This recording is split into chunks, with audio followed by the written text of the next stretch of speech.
Bantuan dari pemerintah untuk UMKM Kabupaten Lebong, Dinas Perindustrian Perdagangan Koperasi dan Usaha Kecil Menengah atau Disperindakop dan UKM Kabupaten Lebong. Sampai tanggal 8 September telah mengusulkan 1.525 penerima. Sampai saat sekarang ini, dari pihak dinas masih mendata penerima baru untuk diusulkan kembali sampai batas waktu yang ditentukan. Bantuan untuk UMKM Lebong sampai saat ini, sampai dengan tanggal 8 September 2020 itu kita sudah mengusulkan 1.525 penerima BPUM. Kalau info itu sampai dengan 11 September 2020, tapi kan masih bisa berubah tergantung dengan kondisi. Kalau sampai hari ini kami masih ngentri, masih ada staf yang mengentri karena masih ada usulan dari desa, pribadi juga ada yang mengusulkan.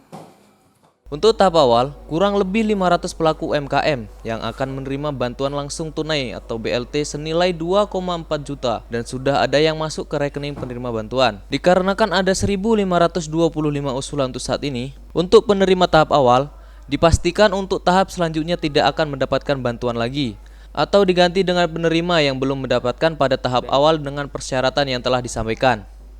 BPUM ini bentuknya untuk modal usaha ya. Jadi kalau misalnya kemarin karena pandemi COVID ini mereka bangkrut, jadi untuk usaha itu 2,4 juta per UMKM.